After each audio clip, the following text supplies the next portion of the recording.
I think we're live. Yes, we are. All right, very good. Hello, everybody. Hello, hello, hello.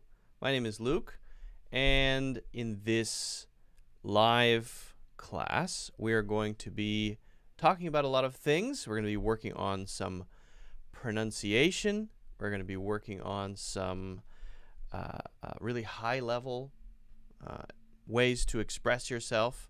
And we're going to be doing an English Q&A, of course, because that's what we usually do. So stick around for that if you're watching this later. And you missed it, so sorry. But try to catch the next one. If you want to catch future live lessons, you have to make sure to subscribe. Okay? Don't forget to subscribe or follow. Also, you can hit the like button on this video. I would really appreciate that. Hit the thumbs up. And if you're interested in improving your English more seriously, then you can check out my full courses in the links in the description. You can get a discount on those courses if you open up that link. So, very good to have you guys here. We have a lot to cover today, a lot to talk about. I'm excited. Reasonably so. I'm reasonably excited. I'm a 7 out of 10 on the excitement scale, and it might increase over time as we go along. I might get more excited, but right now I would say I'm a 7 out of 10, which is not bad for me. I mean, usually I'm at a 2 out of 10 in terms of excitement, so that's actually very high. Very high on the scale for me. Okay. Let me just very quickly make sure that this is up and running. I would hate to just be sitting in a room talking to myself. Just want to make sure we're good to go here. It wouldn't be the first time. I mean, when I record a lot of videos, right? So it is just sitting in a room talking to myself, talking to a camera. Although I imagine that you guys are there. And that helps. That makes it easier to do. If you've never recorded videos, I recommend that you try it. It's a good exercise in developing self-awareness and figuring out how to express yourself and figuring out what you actually think about things, because sometimes we think about things, but we don't really completely think about things. And it's not until you have to say something that you really realize what you think about the thing. Does that make sense? You have an opinion, but in your own head, you stop before you actually complete the thought about your opinion. You get to 70%, you say, okay, I know what my opinion is, no worries. But if you have to talk to someone and say what your opinion is, code your opinion into words that come out of this hole in your head, then it's a different activity, and I would say a worthwhile one. That's why I think everyone should have their own YouTube channel. Everyone should have their own YouTube channel. Every human being on the planet Earth. There should be 7.6 billion YouTubers, in my opinion. Is it 7.6? 7.8?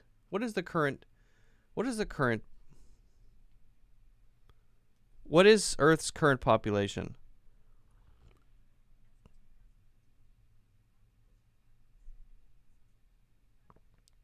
7 billion, 7.6. Okay, 7.6 billion. I find a lot of people struggle with the numbers thing. If I say 7 billion, people are calculating in their heads, especially when it comes to Chinese native speakers. And I don't know about other languages, but for example, in Chinese, things are done in units of tens. So, for example, 1 yuan is 1/10,000. So if someone says 3 of those, that's 30,000. And so if you say a number in English, usually someone who's used to dealing with numbers by a factor of 10 then has to make a calculation. Wait a second, how many zeros? And we have a very easy way to deal with this in English. So, you know, some things are simpler in other languages. I get it. In Chinese too, yes. But in English, I think we have a really simple solution. If you want to know how to say numbers in English, all you need is the ability to count commas. That's it. So if you have a group of 3 numbers, you know that you don't need to say 1,000 because it's 3 numbers. So 26, 926. Now some people will say, do I need to say and? Should I say and 26? 926 is okay. If you want to say 926, it's okay. But you really don't have to. Removing the ands may make it easier for you. In that case, just do it. Just remove the ands. That's totally fine. Now, we do say it always if it's a 0 and then a something, like 403, like that. Then we will use and. Otherwise, you don't really have to. But again, it is just counting commas. So if I have 23, comma, 926, then it's 23. All you do is say the number. Inside of each group of commas, you just say the number. Nothing else. It's very simple. Don't look at the whole thing and think, oh God, it's such a big number, I don't know how to say it. Just look inside of each group of 3 between the commas. What did I say? What did I say? 23? So 23. There's 1 comma. So if it's the first comma, what will I say? 1,000. 926. Inside of that group. 23,926. So you only say the 1,000 or the million or the billion if you reach a comma. And if it's 1 comma, it's 1,000. If it's 2 commas, it's million and then 1,000. If it's 3 commas, it's billion, million, 1,000. If it's 4 commas, it's trillion, billion, million, 1,000. Okay? And it's not any more difficult than that. That's it. That's all you need to know, really. That's it. So if it's a really big number, you would say something like 46 million 926. I said 23 before, so let's make it consistent. 46 million 923,926. Not that hard, right? Not that hard. What if I want to make it bigger? 58 trillion 942 billion 783 million 421,000. Wait, did I do 1, 2? I need to look at something. Let me write it down so that I'm not confusing myself in my head. It's getting a little big in my own head. So I'm gonna do this. I'm just gonna write down some numbers. Yo. And then let's see. Okay. 67. So I see 1, 2, 3 commas. So what do I tell myself? If I see 3 commas, then I'm gonna say. If I see 3 commas, I will say first billion, then million, then 1,000. 67 billion 797 million 747,324. Right? Not that hard. If you want to go one further, totally fine. Go one further. Then it would be 67 trillion 797 billion 747 million 324,000, all the way down like that. Now, the last thing is to say the decimal points one at a time. That's the last piece. That's the last important thing. So if it's 324,652 point, should I say 468 if it's 468 after the decimal point? No, just say 468. 468. As many as there are. 46805719324. Right? That's it. So that's pretty straightforward, I think. After the decimal point, you just say point, then you say the numbers. And you don't have to worry about tens and hundreds, anything like that. Pretty straightforward. So if you want to get fast at this, just practice it. Write down some big numbers and just read them quickly. And you'll get used to it. It's not that hard. It's not that hard.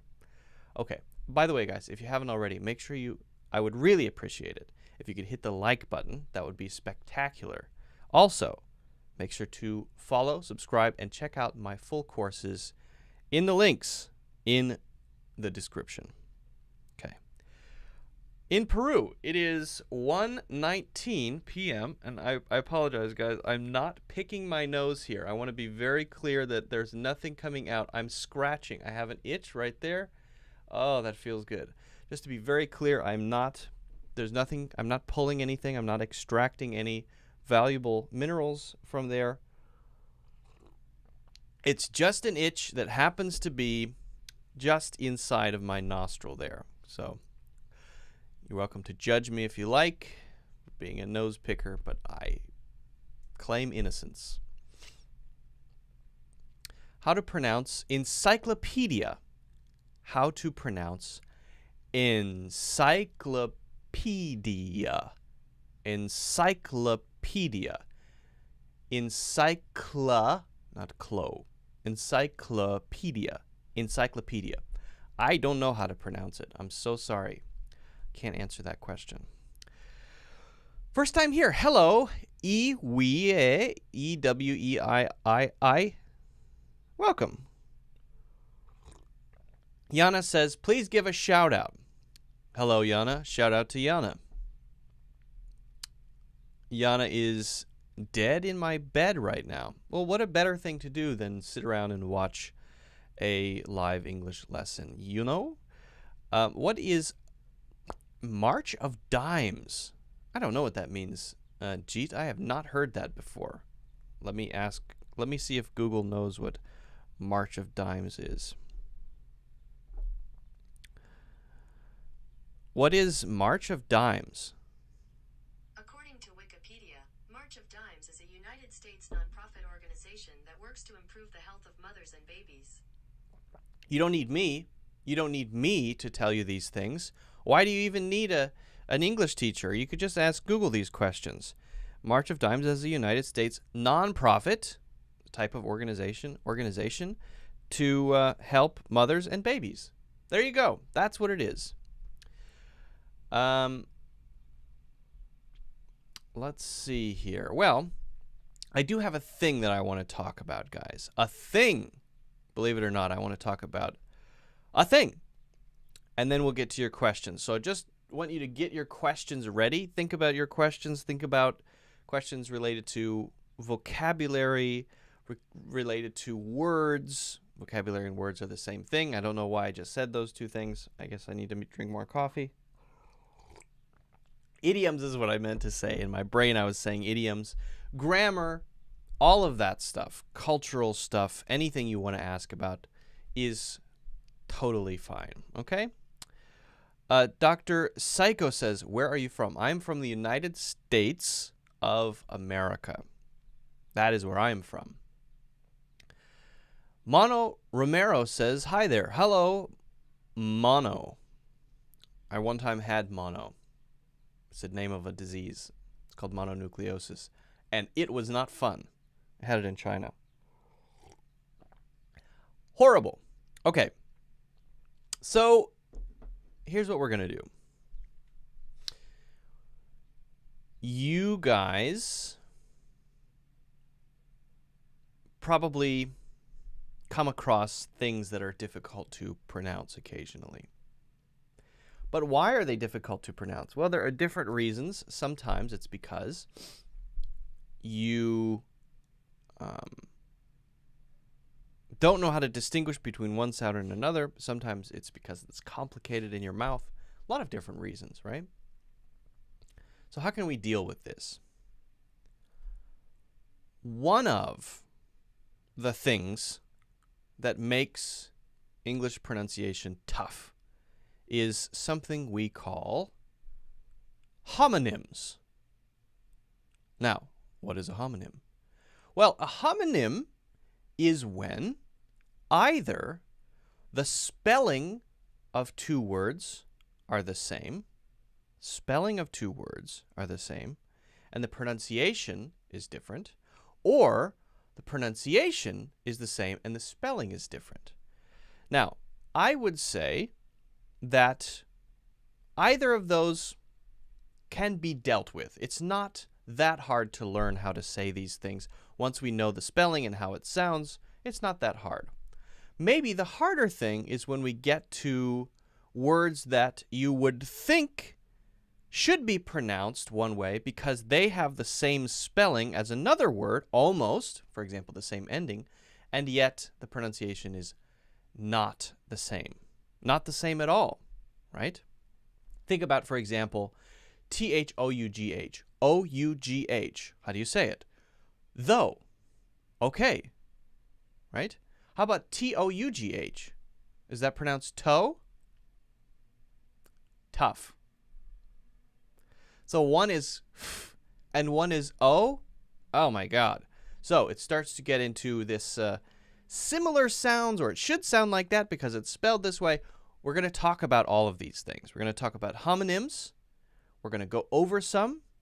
And then we're going to get into some of these things that sound very similar. And I want to go over a poem with you that was not written by me, but it's a sort of classic poem that helps people see how complicated and strange and bizarre English is. And we can also improve our pronunciation by doing this. So I'm going to have some slides I'd like to show you, and I want to go through them piece by piece. First, we'll talk about homonyms, the overall homonym thing. Then we're going to get into some of the more specific things like homographs and homophones. If you're confused by that, don't worry. We're going to cover it. We're going to talk about it, all right? So let's pop this up. Can I pop myself up as well? I think I can. Oh, yeah.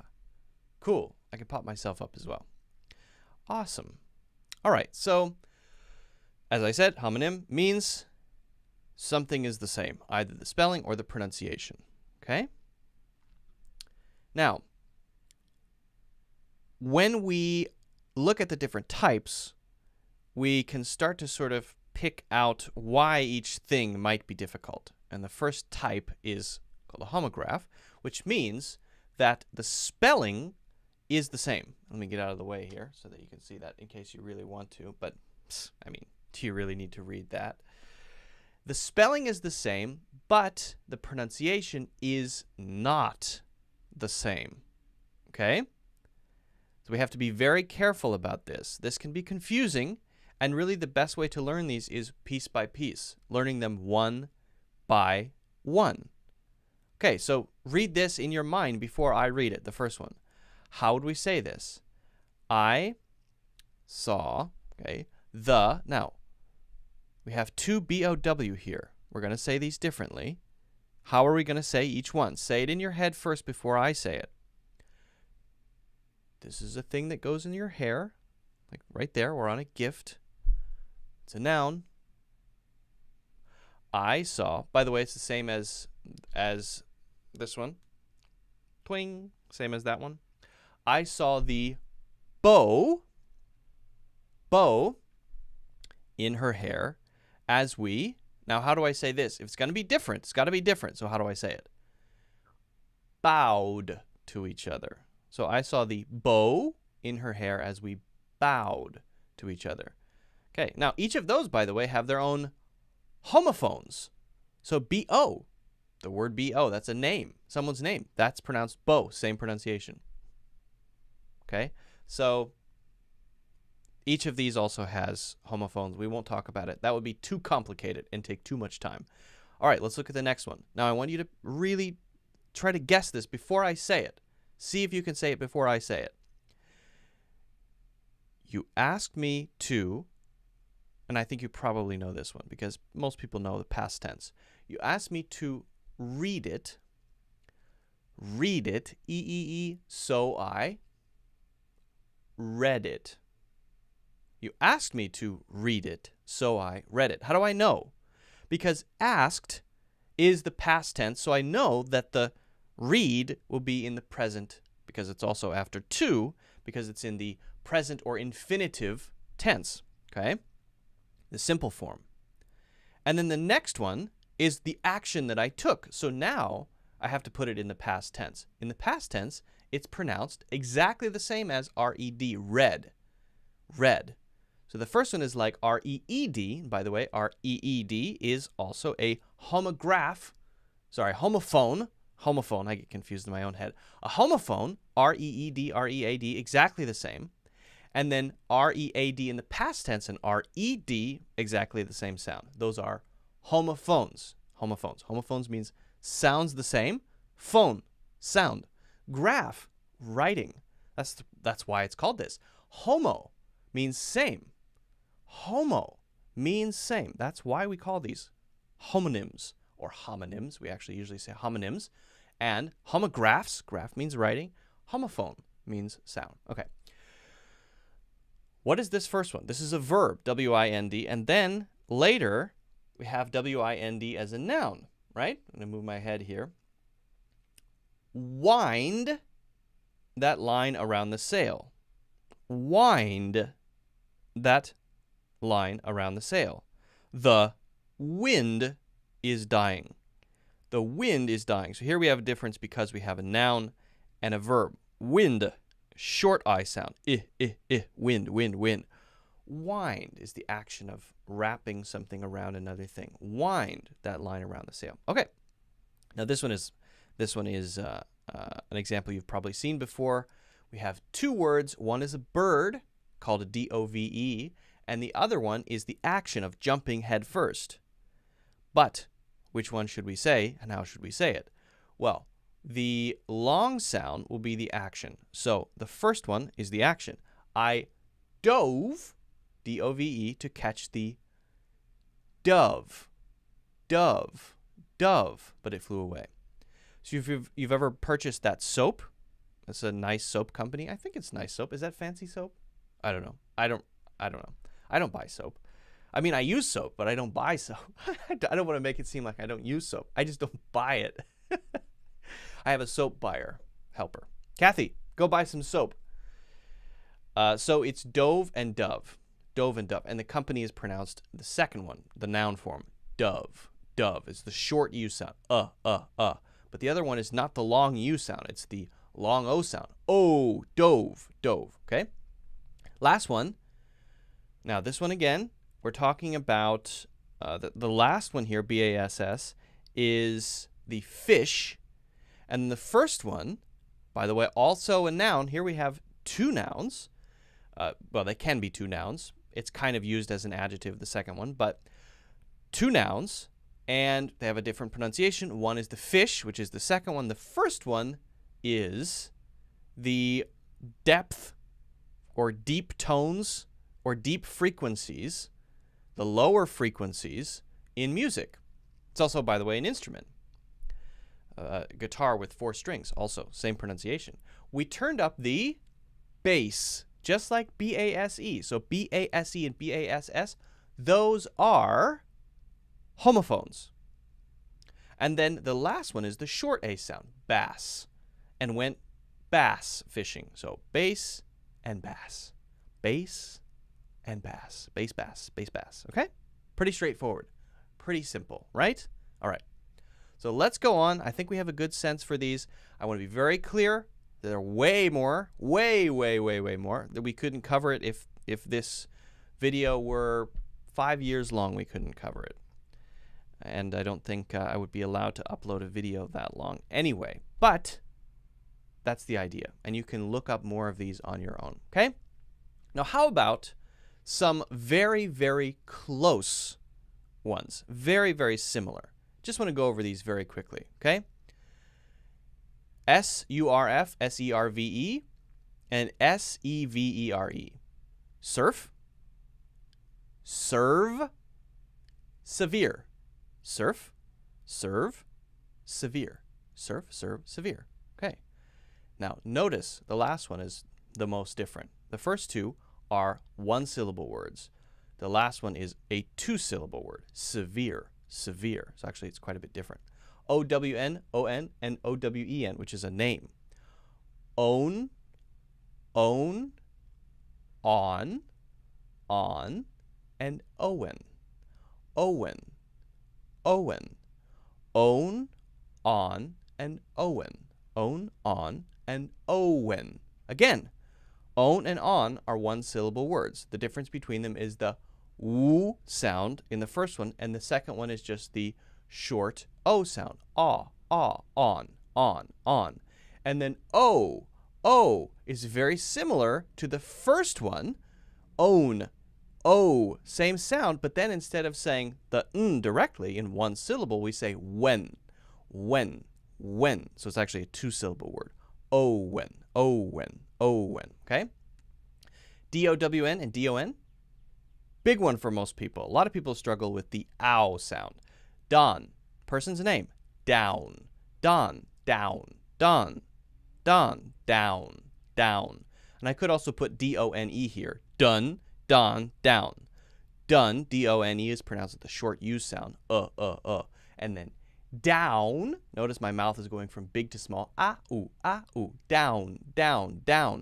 And then D-O-N, the name, da,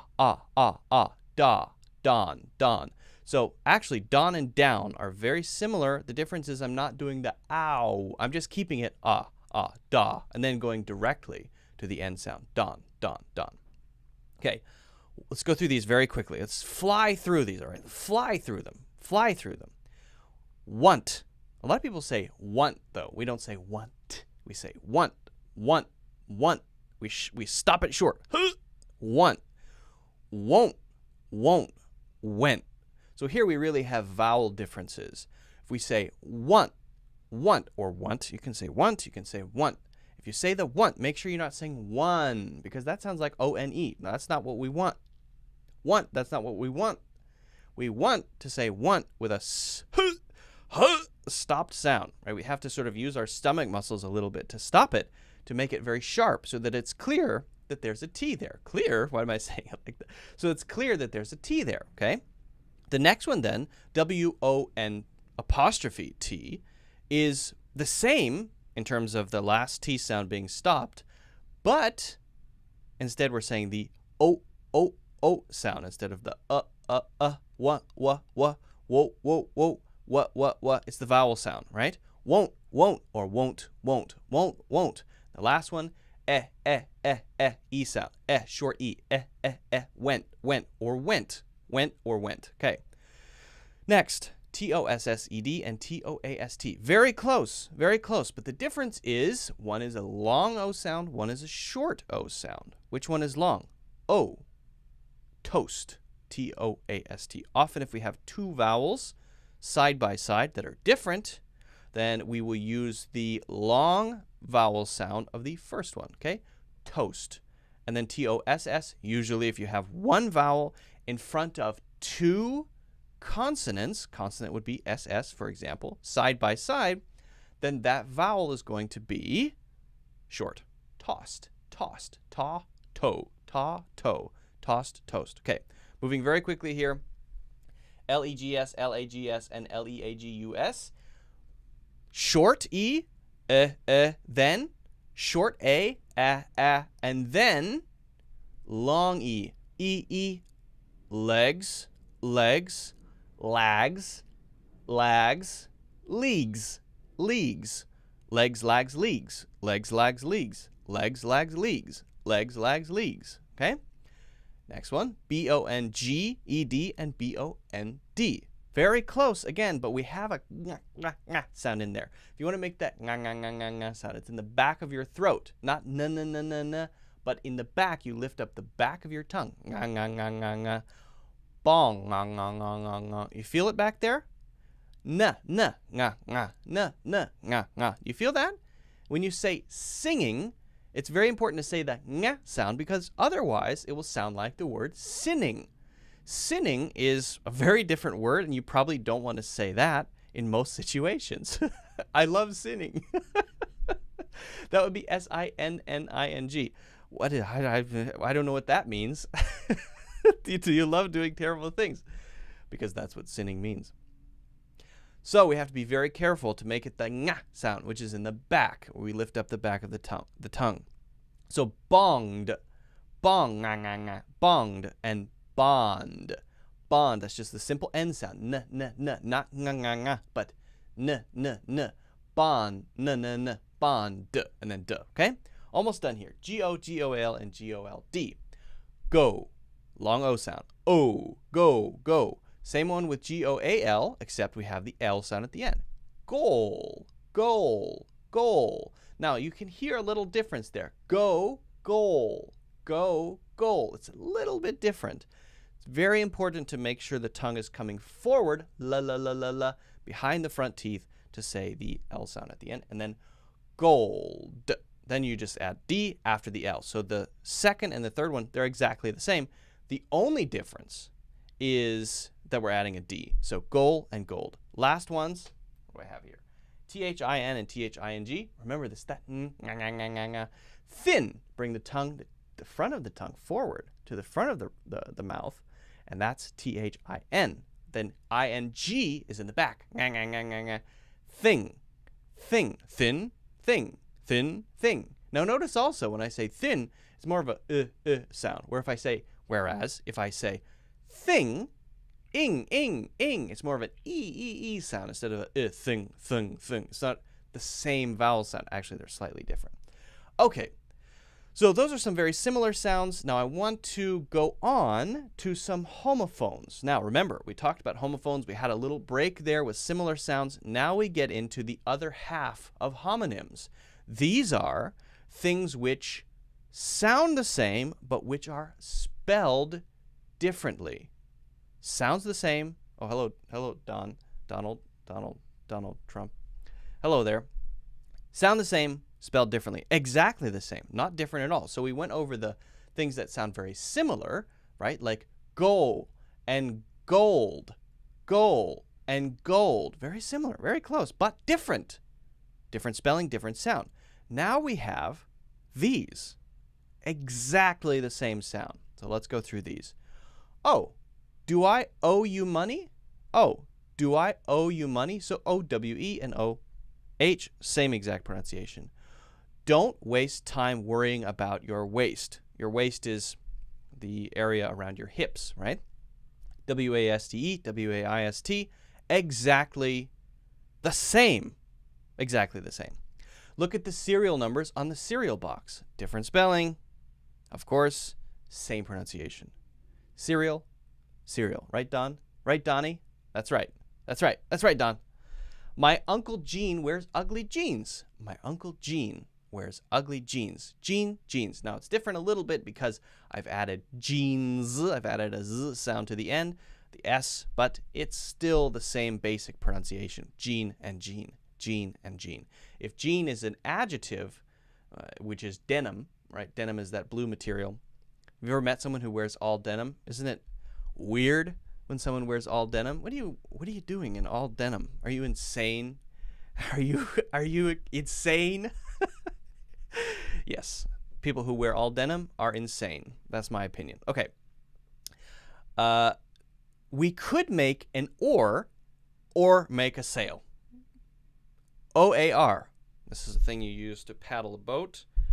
Or, O-R, make a sail. Exactly the same pronunciation. Okay. Don't whine about the wine if it's free. Whine, W-H-I-N-E, means complain. This wine tastes bad. This wine is corked. Don't whine about it. W-H-I-N-E. Don't whine about the wine, W-I-N-E, because it's free. So who cares, right?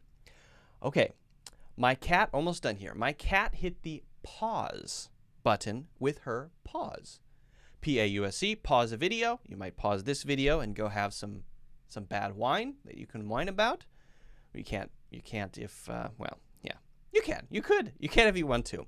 And then paws are the feet of an animal. A lion, a bear, if you have those pads, those are called paws. It's actually called paws. You don't use paws for every animal, like a bird. You wouldn't say bird paws. We don't use that for every animal. But if they have those soft pads at the bottom of their feet, that's what we call paws. Same pronunciation. Last one. You're allowed to say your ideas aloud. Aloud means you can, you're able to. To say your ideas aloud means out loud. Same pronunciation. All right? So we've gone through some homographs, which means that we have different pronunciations, same spelling. We went through some similar sounds, very similar sounds, spelled differently. And then we went through some same sounds, homophones, written differently.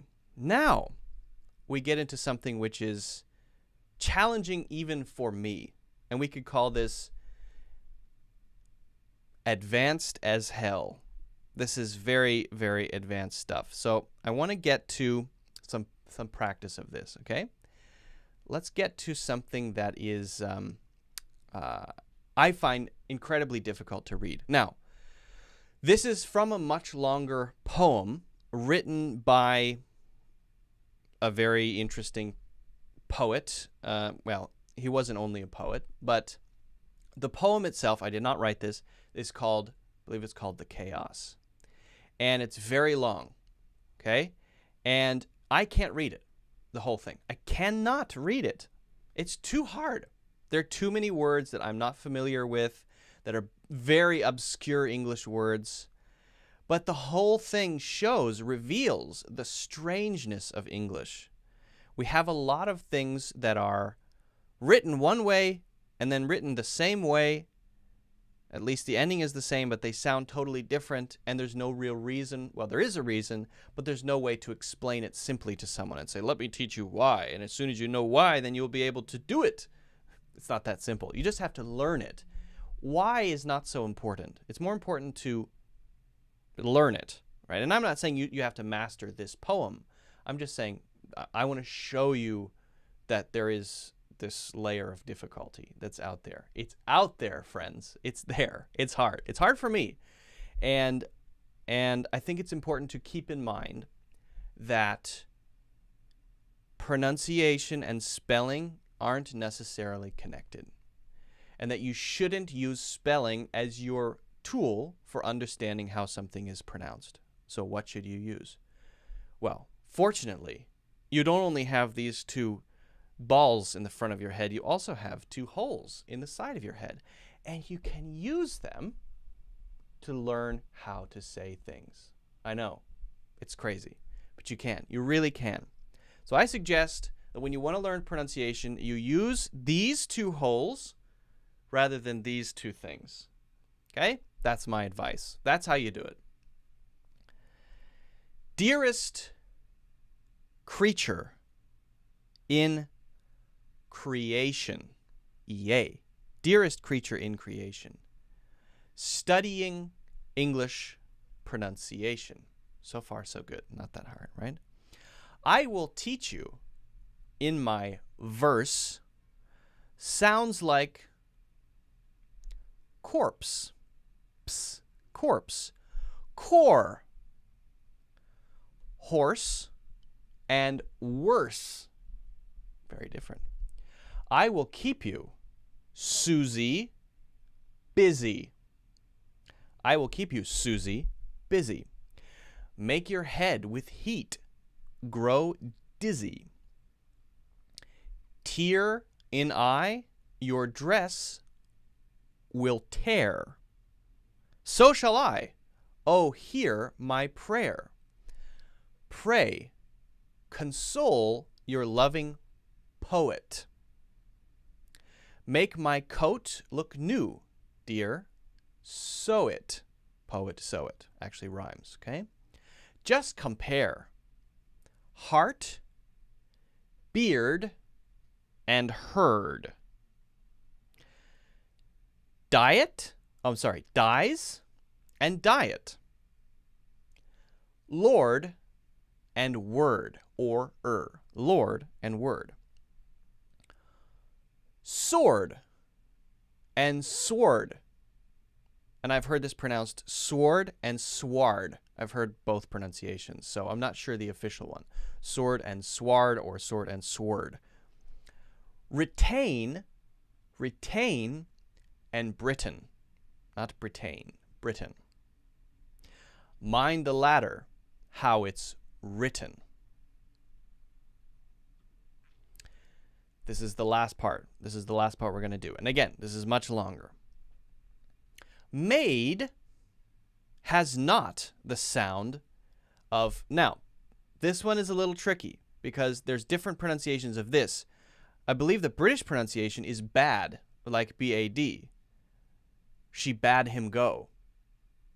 But Americans say it as B-A-D-E, so it doesn't quite work, I think, as the author, as the poet intended it to work.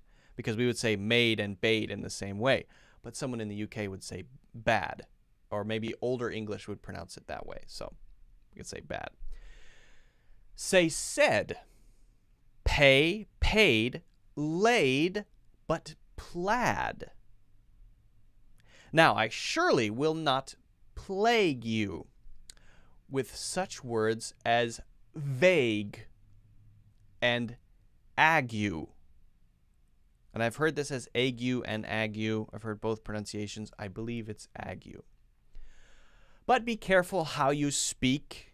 Say break, steak, but bleak and streak.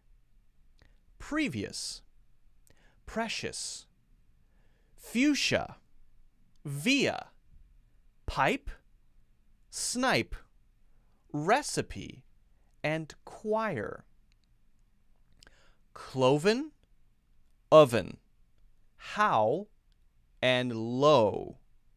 Script, receipt, shoe, poem, toe. Hear me say devoid of trickery, typhoid, measles, topsails, aisles, exiles, similes, reviles, holy, holly, signal, signing, Thames, examining, combining. Okay, so, and this goes on, and it's hard. It's really hard. If I tried to read the whole thing, I would goof up so many that it would be, you would start to question whether or not I'm even an English teacher. I would begin to question myself, because it's really hard, and a lot of these words are obscure or not common, and we don't say them often. We see them written, but we don't often learn the pronunciation, right? Like ague. I've never said that in my life until I read this. I had to look up the pronunciation. I didn't know how it was said, right? So this is all just to say, don't rely on spelling. Rely on the sounds, learn the sounds, use your ears, hone your listening ability. That's really the point here. And if you want to look it up, I believe it's called The Chaos. And it's very interesting to try to read through. I think there are some people on YouTube who have learned the whole thing and read through the whole thing, so you can listen to the whole thing probably somewhere else on YouTube. And that might be a good idea, actually. I recommend doing that. I didn't want to learn the whole thing because it's so long, and it would take an hour to read through it all. Maybe 40 minutes to read through it all at this speed.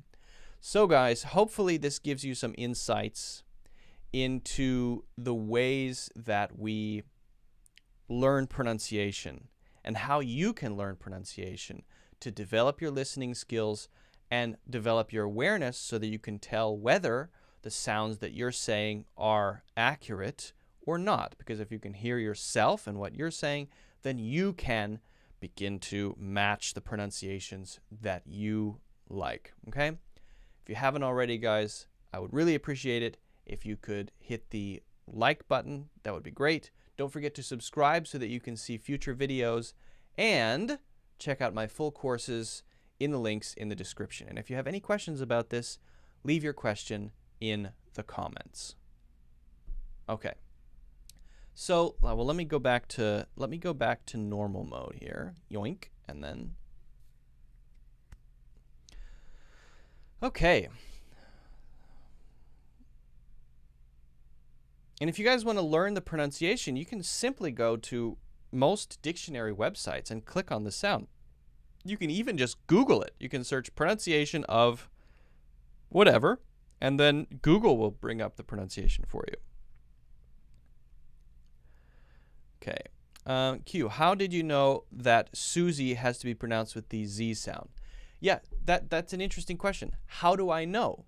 I just know. I know people named Suzy. In fact, my very first boss at a pizza restaurant when I was 16 years old was named Suzy. I know many people named Suzy. And I know that they say Suzy. And so I say Suzy. That's how I know. I know it's Suzy because I know people named Suzy, and I know the people who are named that call themselves Suzy, not Susie. That's how I know. That's the point. The point is you're using your ear and your experience rather than saying, somehow I should just know by looking at the words that this is pronounced Susie and not Susie or something else. I just know because I've had that experience. If someone calls me Luck, I can say, that's not how you say my name. A lot of people call me Luck for some reason. Actually, I don't care. People can call me Luck. You can call me whatever you want. But you should know from me saying my own name that it's pronounced Luke. And there's no real reason why it should be Luke rather than Luke or something else. There's no real reason. There's a reason, but there's no reason that makes sense or would make sense to you that is necessary to know. You just say my name as it's pronounced because that's what I say. That's what I call myself. And you say the word biology as biology instead of biology or biology because that's how people say it. And so I want you to get your mind out of this idea that there is this deep rule about this word. As soon as I crack the code, I will know the pronunciation of all the words. No.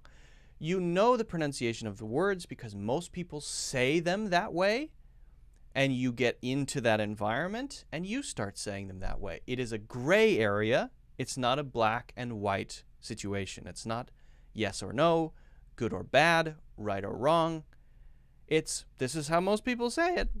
And you'll find that it's not as clear cut as you like. We saw the example of bad and bade.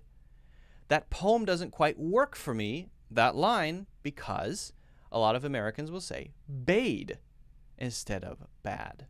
Although I think when he was writing it, he would have said bad. So there's some variation there. Changes over time in pronunciation from generation to generation. Over time, pronunciation changes. And different cultures obviously have different pronunciation, even different spellings. British people say aluminium. Americans say aluminum. British people think Americans are stupid for saying aluminum, and Americans think that British people are stuck up and pretentious for saying aluminium. The reality is that's just how we say it, respectively. And it doesn't matter. And you can't say, oh, well, I'm right. No, it's language. You can't say that. All you can do is get a feeling for it, try to adapt to the sounds that you think sound good, and start saying those things. Develop your listening. That's the answer. That's how you improve your ability to understand things. That's how you improve your ability to say things naturally. That's how you improve your ability to sound clear and well-spoken when you're speaking English. Hopefully that's clear. Okay. English is really tricky. Yes, it is. Rules have written after the language. Absolutely. Nectar Sweet says rules are written after the language is made. That is 100% correct. For example, here's a beautiful example. My favorite example of this. My English teacher used to, in middle school, high school maybe, used to always complain in students' writing if they used a preposition at the end of the sentence, right? So, for example, what should we stick this on? We have a sticker. I want to use it. I want to stick it on something. The question, what should we stick this on, is a totally natural question, right? But there was a movement in English grammar in the past that said you shouldn't use a preposition at the end of a sentence. And for whatever reason, the people who tended to pick up on this rule was created a long time ago to try to shape the language. Language goes where it goes. You can't change it manually. It's going to do what it does. It's a natural process, just like evolution. It is very similar to evolution. And so what happened was, and what I think still happens sometimes, is that English teachers need to feel like they're doing their job, and they need to feel like they know things that other people don't know. They have some authority, right? Maybe I'm talking about myself here too. It's an insecurity. And so that English teacher in high school would say to students, "Oh, you put on at the end of the sentence." But there's no rule in common usage. If you read a book, you'll read plenty of sentences that have on at the end of a sentence, and other prepositions too. There's no deep rule that says you can't do that. It's just some dude who was trying to make grammar rules a long time ago said that that's a rule. He said it. It's sort of like if you invent a currency. If people believe that it's real money, then it is real money. And if everyone believes that that's a rule, then it is a rule. But the problem is, most people didn't believe that that's a rule. They might have said that they thought it was a rule, especially if they were English teachers, but they didn't actually, because in their daily lives, they would still do it by habit all the time.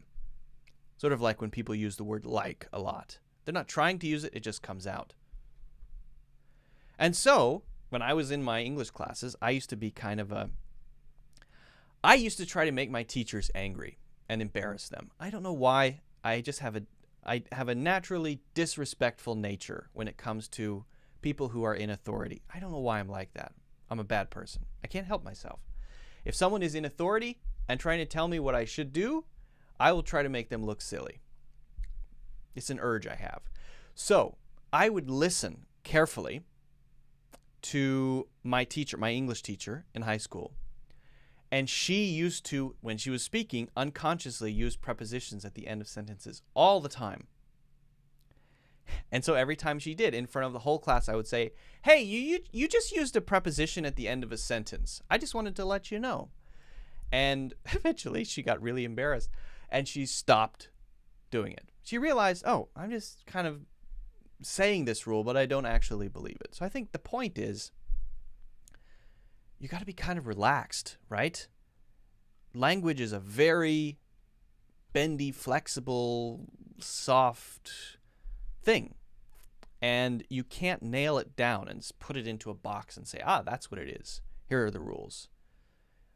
In fact, the people making the rules are making them to try to explain the language.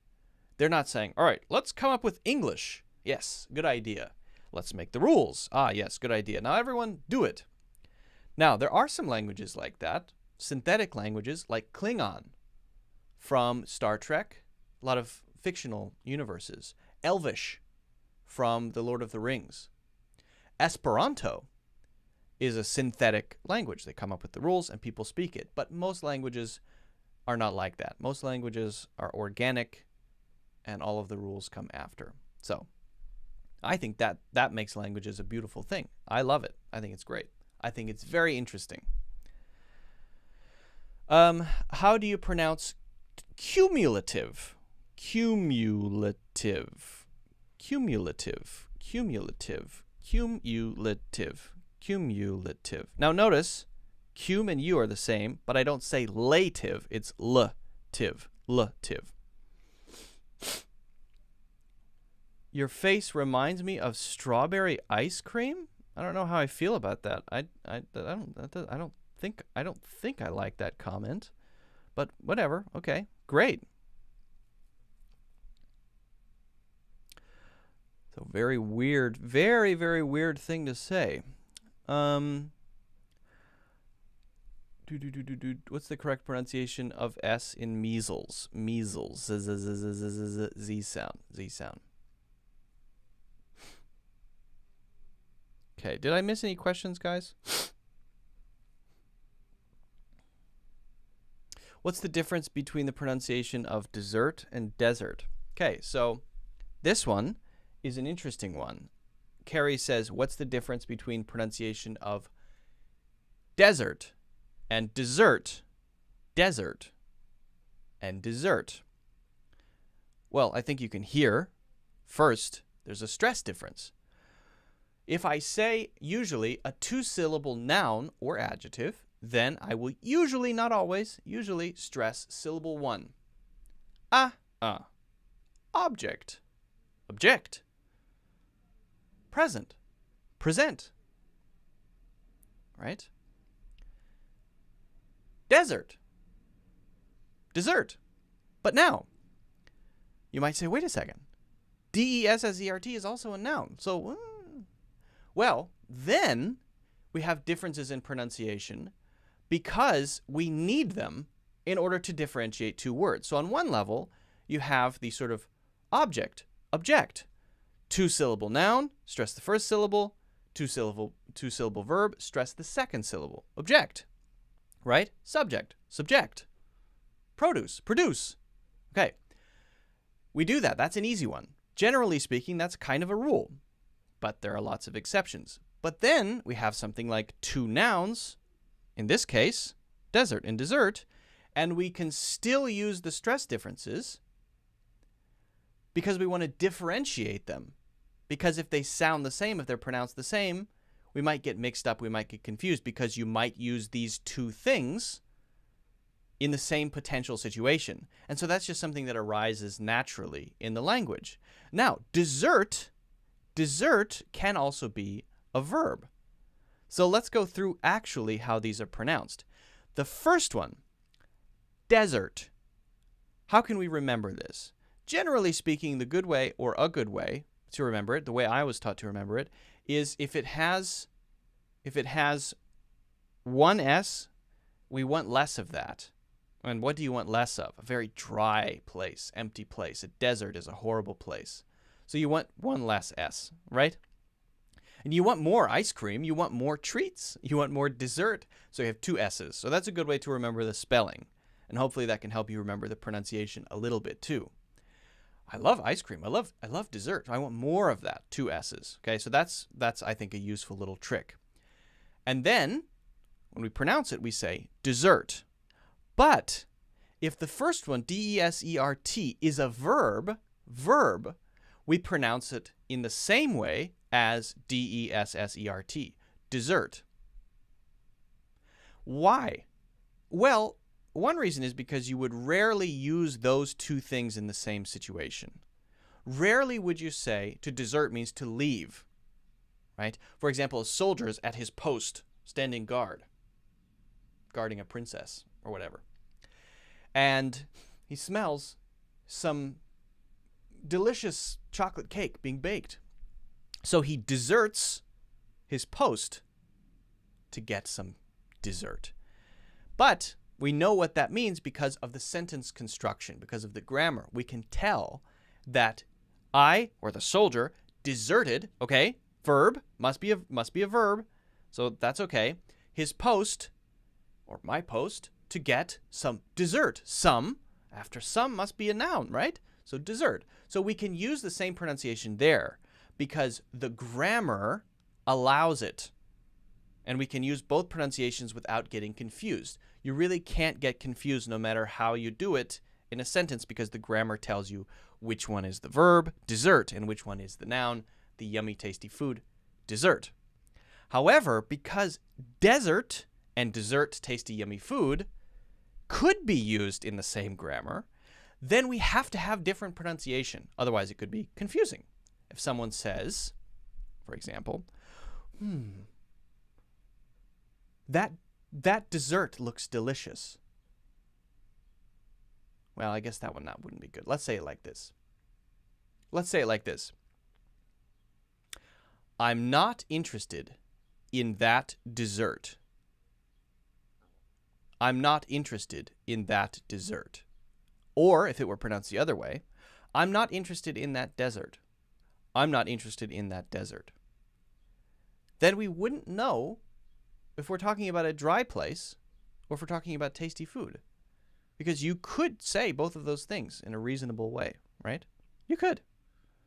So, that's why we have to change the pronunciation.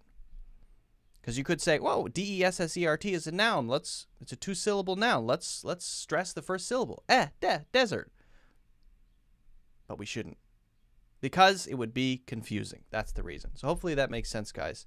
If you haven't already, make sure you hit the like button. I would really appreciate that. That would be great. Don't forget to subscribe or follow, and check out my full courses in the links in the description. It's a good question. Why is Google Hangouts popping up on my computer? I don't want that. I don't need that. Mono says, what's the correct pronunciation of the word automatically? Automatically. Boy, these are some really interesting questions, guys. That's so interesting. How do I say this? Automatically. Automatically. Notice I'm not saying automatically. No. Automatically. Automatically. So a light D sound, and then a light D sound again. Automatic, automatic, automatic, automatic, automatic. And instead of kali, I say kli, one sound. Automatically, automatically, automatically, automatically, automatically.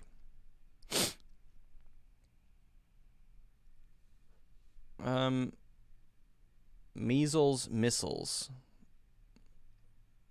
Measles is with a Z, E. Missiles is a short I, missiles. Measles, missiles.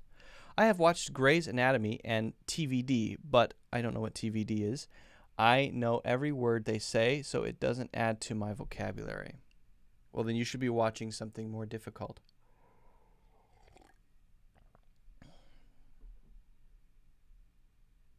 Rod, I know your question. I've added that to my list, as I've said, and I'm going to be making a separate video about it. But I got to be totally honest with you. The way that I do videos, it kind of stacks, so it might be 2 months before that video comes out. That's just sort of the way I release videos, is a long queue of videos coming out. So you might have to wait a couple of months. I know that's terrible. But that's just sort of how I publish videos now. 2 a week, though. I am doing 2 a week. What is the correct... okay, any interesting questions? Does anybody have a question that's not extremely boring? Can you suggest any American serial or web series to improve my vocabulary? Anything that you're interested in is fine, but not if your retention or understanding is 100%. Like if you watch Grey's Anatomy and you understand 100% and you can't learn a single word, don't blame the show. Blame yourself for choosing the wrong show. You chose the wrong show. It's your fault, right? So what should you do? Well, you should pursue your interests and find one that fits your current level. It should be difficult enough so that when you watch it, you only understand about 65 to 70% of what you're watching. And then it has to be something that you like so that you can continue doing it over time. So find something that's like that, whatever it is. Maybe it's documentaries, maybe it's dramas, maybe it's comedies. To be totally honest with you, it doesn't matter that much. It really doesn't. The thing that matters is that you're interested in it and you like it, and that it's difficult enough for you. If you understand 100%, good for you. That is wonderful. That is great. I'm happy for you. But it means you chose something that's too easy. So choose something else. Which, by the way, Grey's Anatomy, I'm kind of amazed that you can understand everything. When I watch Grey's Anatomy, I don't understand everything because they use so many medical words. That's called a jargon that I don't understand what's going on. Well, I understand what's happening, but when they say, pass me the ectoplasmic flargen, whatever it is. Long medical words. Okay, I'm looking for a question here that catches my interest. Would you explain to us about subject-verb agreement, Jareth says. That's actually a good question. I like that question. Finally, An interesting question at last. Interesting questions are like gold. Guys, they're like gold. I have a boring question. What does this idiom mean? Jumping on the bandwagon. I don't. That is a good question. I like that one. I'm sorry for being critical of boring questions, guys. I'm just being honest with you. I'm being honest.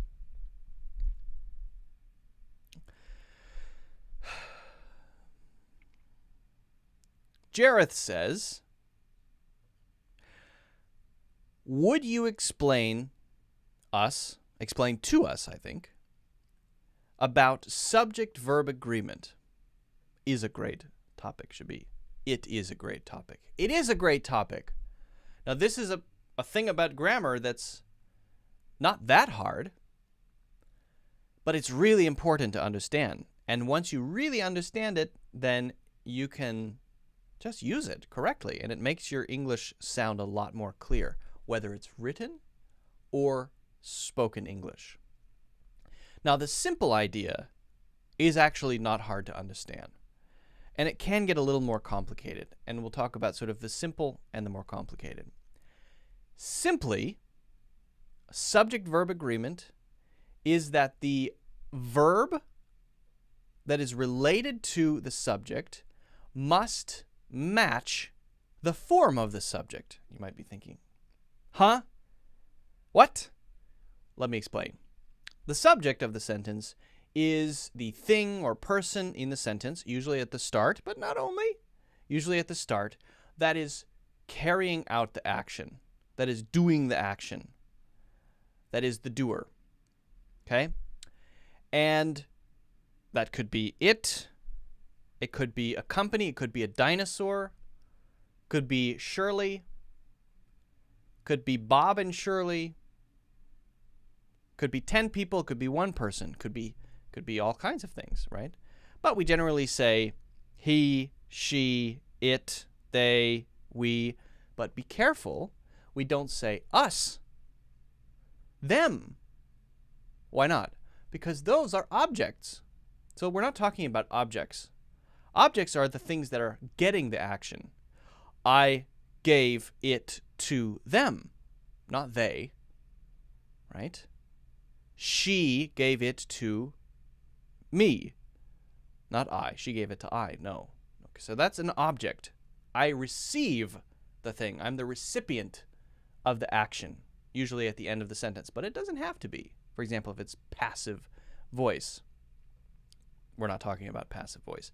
Let's talk about subject-verb agreement. Okay, so the thing that makes it sometimes more complicated is if it doesn't have the simple form of he, she, it, they, right? Or we. If it's something like Bob and Shirley, what is Bob and Shirley? Is that a he or a she? That's a they. So just simplify it in your mind. Bob and Shirley is a they. What about Google? Google is a company. Is Google a she? Hello, I'm Google. Ooh, Google. Google is, yeah, Google. Are you a girl? I don't have a gender. Oh, Google doesn't have a gender. I'm talking to Google on my phone. Google doesn't have a gender. That's right. So for a company, we use it. It. Google bought. Google bought. It bought. Now, sometimes people do use they for companies. But the point is that whatever they did, the immediate action, has to then agree with whatever you use as the subject. So if you say they, then you would use for something like they buy. But if it's it, then what would it be? It buys. Now, I'm not saying that for buying another company or even Google, but just they buy, it buys. It has to agree. I buy, you buy, he buys, she buys, they buy, we buy. And did I say it? Yeah, it buys. Okay? Now, you might say, that it buys doesn't make any sense. Yeah, I agree. Okay, I agree. But, something like it gets, That would be okay, right? Yeah, we don't usually say it buys. That's true. But the point is that the verb has to fit or match the subject. That's the main idea. And if you ever feel confused about this, then simplify it down. If it's two people, it's probably a they. Okay? Now, I want to be very clear that that doesn't necessarily mean every verb in the sentence has to match that. It's only if that's their verb, if it belongs to them. Right? So you could say, he spends all of his money on travel, but we prefer to spend our money on assets, things like cars and houses. Okay, so spend is the key verb. That's the action, even though you heard the word prefer in there. The key action is spend, but it's he and spends, and then we, maybe me and my wife or whoever, spend. He spends, we spend. Different verbs, different forms to match the various subjects, even if it's in one sentence. I said, but we prefer, right? We prefer to spend, okay? So that's how it's used. That's how it works. It's actually not that complicated. And once you get the feeling for it, then you can start to sound more accurate when you're speaking. And be careful with collective nouns, right? For example, there might be 10 people in a team, but if we refer to them as a group, then it's probably an it. So if we say the team, should we say the team have or the team has? The team has. It has. The team is an it now. It's called a collective noun. When you gather things together into a group, it becomes a new single thing. But sometimes we want to focus on each individual. So you will sometimes hear people say, the team have some complaints. Then we're focusing on the individuals in the team. So there's it can be a little fuzzy sometimes. People do use it that way. Usually, when you have a collective noun like team, then we're going to say that this whole group of people, whether it's 2 people or 10 people or 100 people, this whole group of people is one in a way.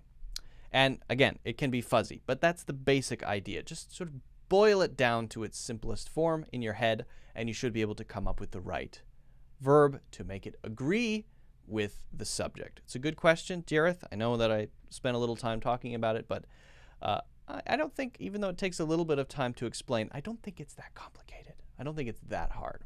Hopefully it's clear. Guys, if you have any other questions, let me know in the comments. If you haven't already, make sure you hit the like button.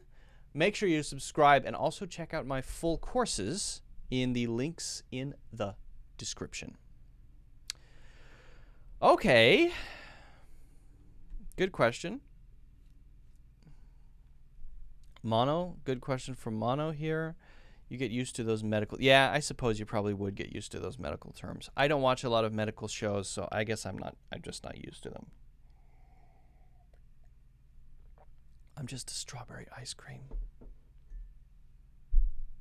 Again, guys, not picking my nose here. I just have an itch right there on the edge of my nose, and I'm itching it. I want to be very clear. This is not a nose pick. This is a nose itch, okay? I'm innocent. I'm innocent. Okay. Let's see. I think we can do at least one more question. And guys, if you have other questions, let me know in the comments. Just leave a comment, ask your question, whatever it may be about. I have no boring question, I hope. What does the idiom mean, jumping on the bandwagon? Yeah, EWEII. You use it. It's just an explanation of how it works. What's the proper way to pronounce goo goo gaga? This is what babies say. That's the sound we use for babies. Goo goo gaga. Sergio, hello. Hello, Payam. Hello, hello, hello, hello, hello, hello, hello, hello.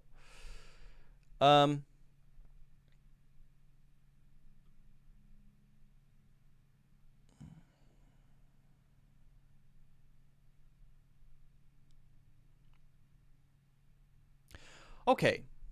So, Mono Romero says, what does the idiom mean? Jumping on a bandwagon. Actually, we don't use usually a bandwagon. We usually say the bandwagon. And sometimes you will hear people say, you're bandwagoning. You're bandwagoning. So what does it mean to jump on the bandwagon? If there is a popular thing, and we can consider it a social movement or a product or a behavior, just a popular thing that many people do, we can consider all of those people sort of sitting on a large vehicle moving along, right? Moving forward. And we have so far been kind of on the side just watching it go by. Maybe we're not interested in that thing. Okay? So let's use a simple example. Let's say that you're a very serious Apple user. Okay, I'm a pretty serious Apple products user. But let's say that Apple started to do some things that I didn't like. Maybe their products started to go down in quality or whatever it is. And I started to think, geez, my life is a lot less convenient now. I've never really considered getting Android products before, but now they're looking a little more attractive. I might check out one of those Pixels, or maybe check out a new Samsung or whatever. So I could say then, I've been having trouble with my iPhone and my MacBook. I've been thinking about jumping on the Google, I could say Google, or Android bandwagon. Now, Here's a summary from Wikipedia. Android is a mobile operating system based on a modified version of the Linux kernel and other open-source software, designed primarily for touchscreen mobile devices. Yeah, I know that. Wait, I know. Why are you telling me this? My phone is just listening to everything. I'm talking about you, phone, but you don't have to chime in like that. I know you probably feel very proud that I'm talking about you, Google Assistant, but I'm just making an example, all right? Jeez Louise. So, what was I saying? What was I talking about?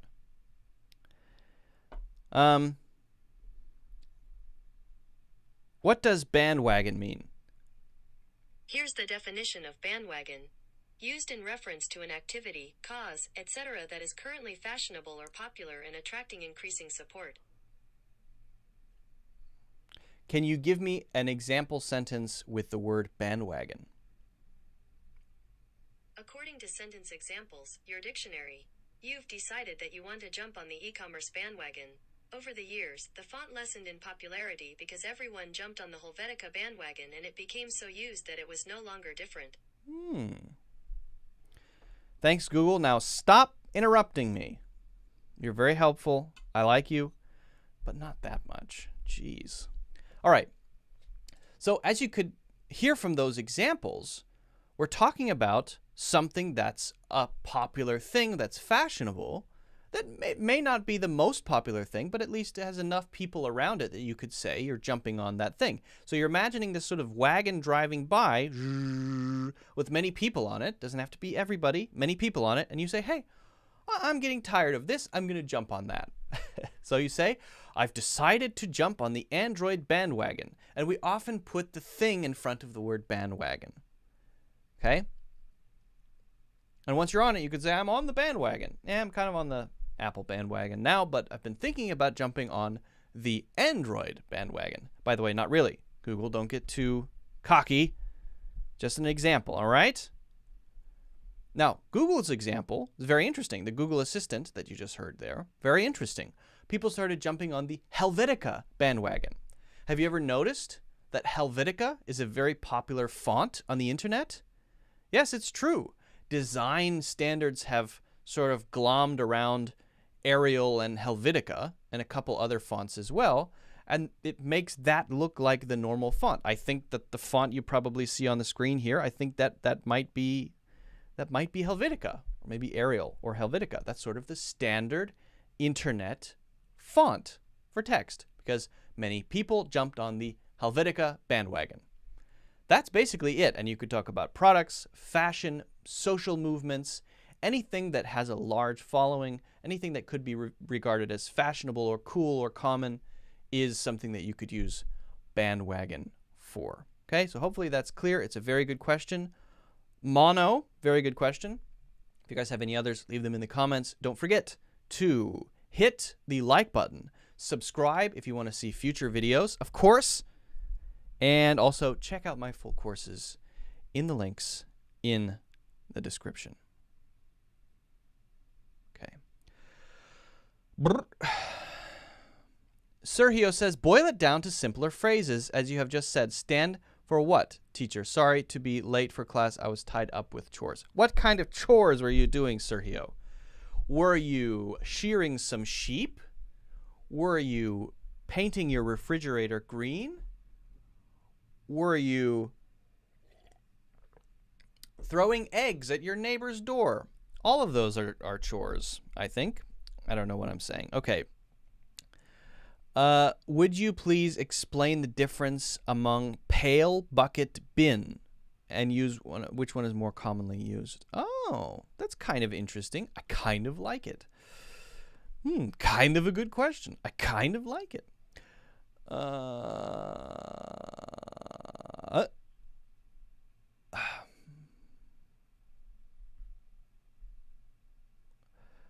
Why do Americans call fuel gas, even though it is liquid? Good question. Ooh, I like that. Let's do this one first. Very simple.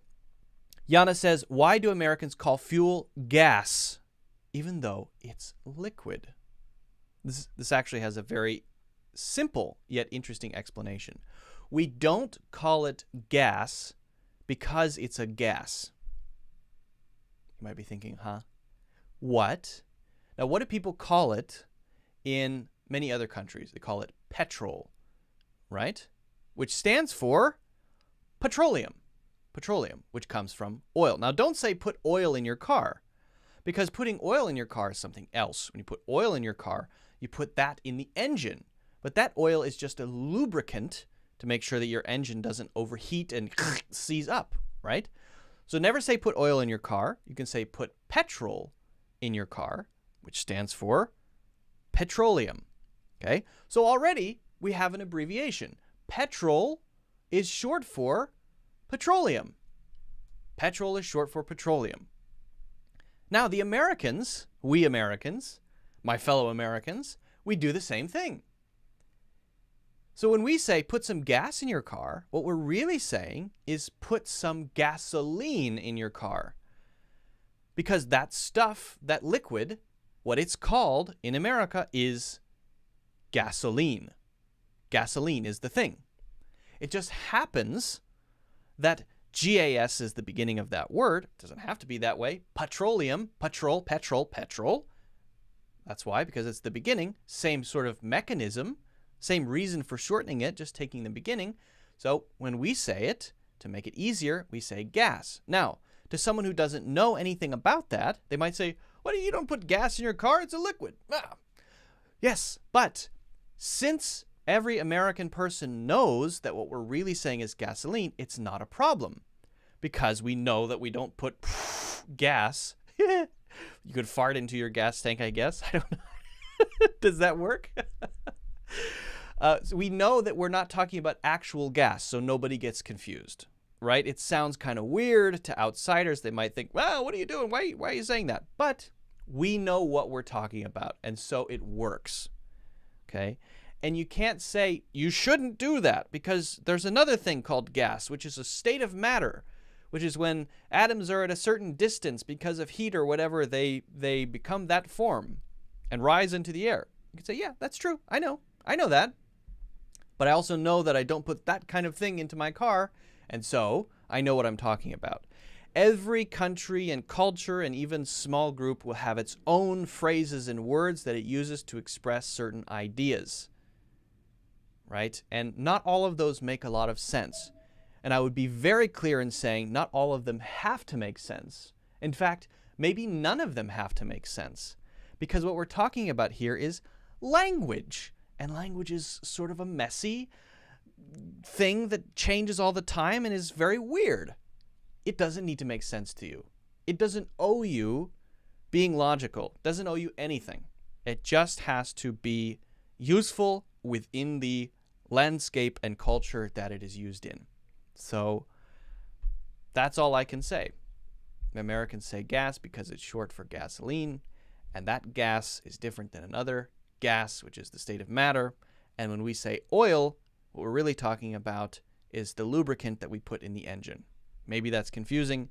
To me, it makes total sense because I was raised in America, and that's just how I learned it. Hopefully that makes sense, guys. If you haven't already, make sure you hit the like button, make sure you subscribe, and also check out my full English courses in the links in the description. Hey, thanks, Karina. I appreciate that. Karina says best teacher ever. I would say Karina, best commenter ever. How about that?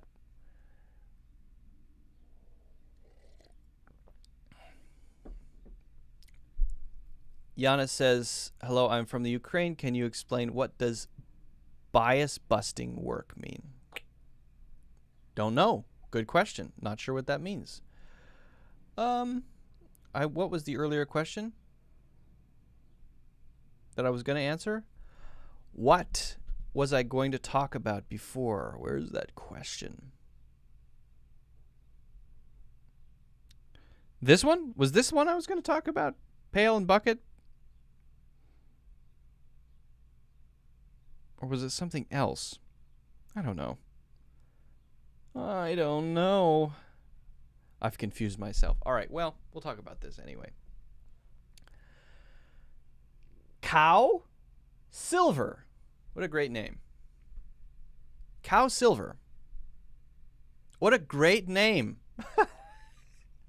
My name's Luke Pretty, and your name is Cow Silver. I think we could be friends. Would you please explain the difference among, and we should say probably between instead of among, pail, bucket, bin? Which one is more commonly used? Okay. So I'm going to give my experience of these words to give you a sense of it. I don't think I can give you a very technical answer, right? I'm just going to give my experience. And it's an interesting question because they are kind of similar things. They are usually receptacles. They hold things. They generally have the same shape. They may even all have a handle, but not always. So I'm just going to give my sort of sense of these, and that's all I can do. Pail. When I think of a pail, I'm thinking of what I would call a small bucket, a very small bucket, no more than that big, okay? No more than that big, that I would carry maybe water in. Maybe I would carry or put sand in it, and it definitely always has a handle. And when I picture it in my mind, I think of either a metal one or a plastic one. And I remember when I was a little kid, I had a small, and I called it a sand pail. And I used it when I went to the beach to make sand castles. It was my sand pail, and I used it to make sand castles. And I would pack it with sand, and then I would flip it upside down and lift it up like that, and then it would leave a perfectly shaped thing unless it fell down or the water destroyed it. So pail, I think of that as a smaller sort of receptacle that is easy to carry around, that you use to kind of carry stuff, okay? Now, how about bucket? A bucket, I think, also always has a handle. But when I think of a bucket, I'm thinking of something that is, or could be, much bigger. You could have a huge bucket of stuff that you carry around, like construction materials. Maybe you're a carpenter, and you carry around a bucket full of hammers and nails and wood and whatever stuff that you need if you're a carpenter. What do carpenters need? I don't know what carpenters need. Hammers. They just use hammers, right? Hammers and nails. That's all. So you've got a bucket full of hammers and nails, and it could be a huge bucket. It takes two hands to carry. Maybe you have to drag it, right? So I could imagine a bucket being fairly large, and I would say that a pail is a small bucket. A pail is a small bucket. That's what I would say. That's my sort of conception of those two and the difference between them. But then for a bin, I would use, very generally, I think I would use bin to say something like a thing with either a square shape or a circular shape, and I'm talking about the bottom, the base, could be square, could be rectangular, could be circular, whereas bucket and pail, I always imagine bucket and pail as a circular footprint. If you put them down in the sand, they leave a circular footprint. In my sort of mind, bucket and pail always have that circular shape, whereas bin might be rectangular at the base, it might be square, it might be oval shaped, it might be circular, whatever, right? And you just put a bunch of stuff in it. Now, a bin, I don't imagine having a handle. A bin is a receptacle for things like trash. So a trash bin has a lid, and it may be very large. It may be not as big as this room, but maybe as big as my desk wide, and maybe as tall as me, and you throw a bunch of garbage into it. Well, that could be a bin, and I would call that a garbage bin. In fact, that's what I would probably do, a large garbage bin. You could say, I have in my house something that we use to put the recycling in. I call it the recycling bin. It doesn't have a handle. It's pretty large. It's square at the base. And I put recycling in it. I put metal and things that you recycle inside of it. So that's how I would use that. Now, I think that in England, bin is used more, especially for even smaller things, like a small trash thing. To hold trash would be a trash bin. Throw it in the bin. Throw it in the bin. If you look on your computer, you probably see bin as well. The word bin, if you pull things in to throw them away or delete them from your computer, it's probably bin. Let me see if mine says bin. No, it just says trash. Americans say trash. And sometimes we use can instead of bin. So instead of using bin for most things that we put trash in, Americans will use bin for something usually larger, a lot of clothes to donate, a lot of recycling, something quite large, and then for something small that you put under your table or in your house, in your bathroom, we might say can, or just trash, or sometimes basket. So sometimes Americans will use trash can, trash basket, or sometimes just the trash, put it in the trash, throw it in the trash. Whereas I think British people would say, throw it in the bin, throw it in the bin, throw it in the trash can. British people say, throw it in the bin. That's my general sense for these. I would look them up individually and look at the examples of each one, but that's sort of my sort of American view. Oops, sorry, my American view of these words. All right. Well, hopefully that's clear. Guys, make sure you, if you haven't already, I would really appreciate it, hit the like button. Subscribe, follow, and check out my full courses in the links in the description. They're on sale. So if you click on that link, you can get a discount. I believe it's 20% off any of the courses. Check it out. All right, I think we can answer maybe one more question. Hold on, I'm getting a message. I just want to answer this message really quickly.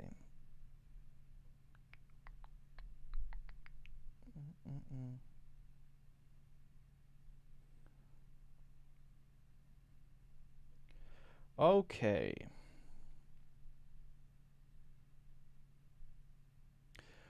Sergio says, one more question, teacher. Tell the meaning of drop in the bucket. A drop in the bucket. Yeah. Drop in the bucket means, it's an idiom. It means a step closer to dying, I think is how it's used. Yeah. Just another drop in the bucket. One step closer toward the end of your life. It's kind of a depressing phrase. I thought between is used for two things and among is used for more. Yes, that's true. But if you're doing a list like that, it's better to use between. What's the difference between this, and this? Because we are we're going in one direction. Among is more like being in a group, and we're focusing on maybe more physical objects. I would use between for those rather than among. Should we put a or an in front of earth and sun?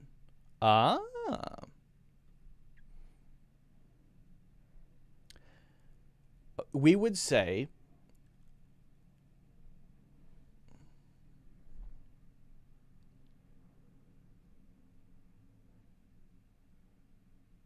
actually neither, because what is the Earth? What is Earth? It is a planet. What is the sun? It is a star. So the kind of thing that Earth is a star. And we want to talk about our star, we say the sun, because that's the one we're referencing, the one that belongs to us, right? The sun. We usually wouldn't say a sun. I guess if we went to another planet and we said, oh, this star system has 3 suns instead of 3 stars. So if you're in the solar system, you say 3 stars, 3 suns, 3 suns, right? Say, there's one, there's a sun over there, there's a sun over there. We've never been to other solar systems. We've never been inside of other solar systems, right? So we wouldn't actually need to say that. But in a science fiction movie, then you would say something like, a sun is about to explode in the Delta Quadrant, right?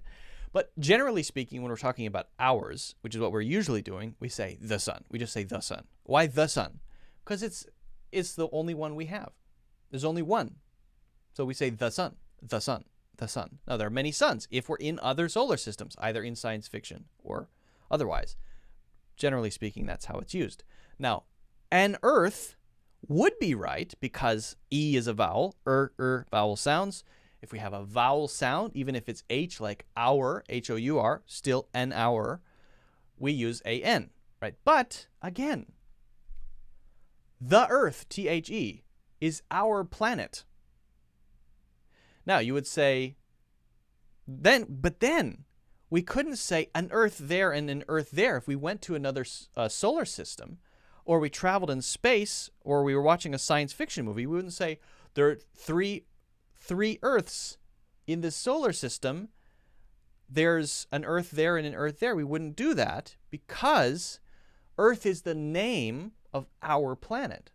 So that's what we call it. So we say our planet is called the Earth. Our star is called, or our sun, is called the sun. Our moon is called the moon. Now, moon is a little different because there are other moons in the solar system. There are many moons around Jupiter. Mars has a couple of moons. One is shaped like a potato. I've heard it tastes like a potato too. And so we use a moon, the moons of Mars, or a moon over there. You could say that. I see a moon in my telescope. That would be correct. That would be okay. So moon stays the same no matter what. Sun is used when you're inside of the solar system. So we really only talk about ours, unless we're talking about science fiction. Otherwise, they're called stars if they're far, far away. And then Earth is only for ours. And generally speaking, we say planet. So hopefully that makes sense. That's generally how we use that. But to be clear, generally goes in front of, if it's a consonant sound like n, a noun, a moon, a neighbor, a pillow, and then an hour, an ice cream cone, an idea, an evil twin.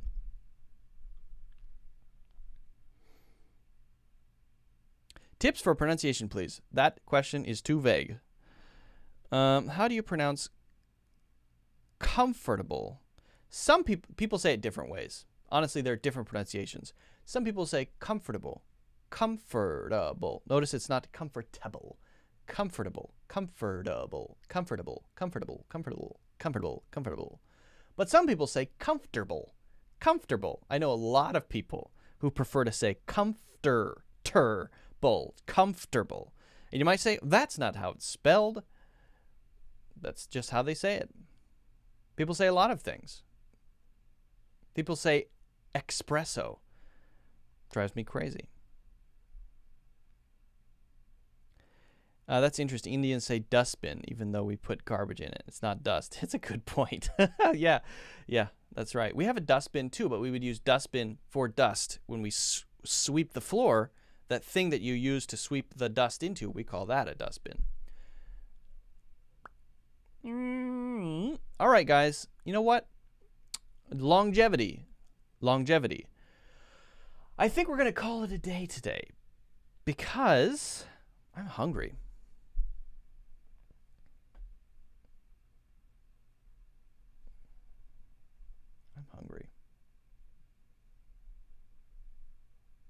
I'm just going to see if Google can explain grammar. I want to ask one of your questions to Google and see. I just want to see if Google can answer it better than me. Then I can just retire and stop being an English teacher, and you guys can just ask Google questions. What do you think about that?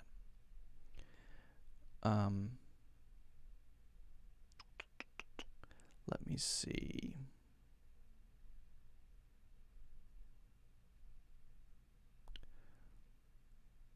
Ooh, all right. Let's see if Google knows this one. When should I use the word between, and when should I use the word among? According to Grammarly, you can use between when there are more than two elements involved. He had to choose between a bicycle, a train set, a pair of sneakers, and a new backpack for his birthday present. In fact, you can use between for any number of elements, as long as all the elements are separate and distinct. According to Grammarly, among is used when talking about people or things that are not distinct and are viewed as a group. There wasn't much unity among the council members. Among could indicate that something belongs to a group. She only ever felt comfortable when she was among her friends. Wow. I don't think I could say it better than that. That's pretty clear, right? So if this is the question, two things for between, then we can see, yeah, not really. Actually, we can say several things if they're very distinct things. Choosing between this, and that. The example was when I'm among my friends, there's more than one thing, but they're the same kind of thing, and I'm in that group. That's very clear. So if you guys have basic questions like this, of course you can ask me. I would love to answer your questions, but you can also ask Google. It's a very good answer. Very good answer. Not bad. I'm out of a job. When is it going to get so good, AI, that really we can just answer any question anytime we want? When is it going to get that good? Might be sooner than we think. I think it's quite interesting. That was a good answer. Good job, Google. You did it. Good job, Google. You did it. I'm happy. You're happy. Google's happy if I'm happy. I'm happy. All right, guys. I think we're going to call it a day today. I'm going to go grab something to eat. Thanks a lot. And guys, we'll probably do another one of these. I'm planning on doing another live stream tomorrow. So make sure you come tomorrow, probably around the same time. Get your questions ready. Get some good ones. Good questions. Not boring questions. Good questions. Good questions. All right? Have a good night, guys. Take care. Be safe. Tell your grandma I said hi. I don't know why I said that. And I'll see you guys tomorrow. Bye. Oh, don't forget to hit the like button. That'd be great. Like. And subscribe. Follow. Subscribe. And courses. Check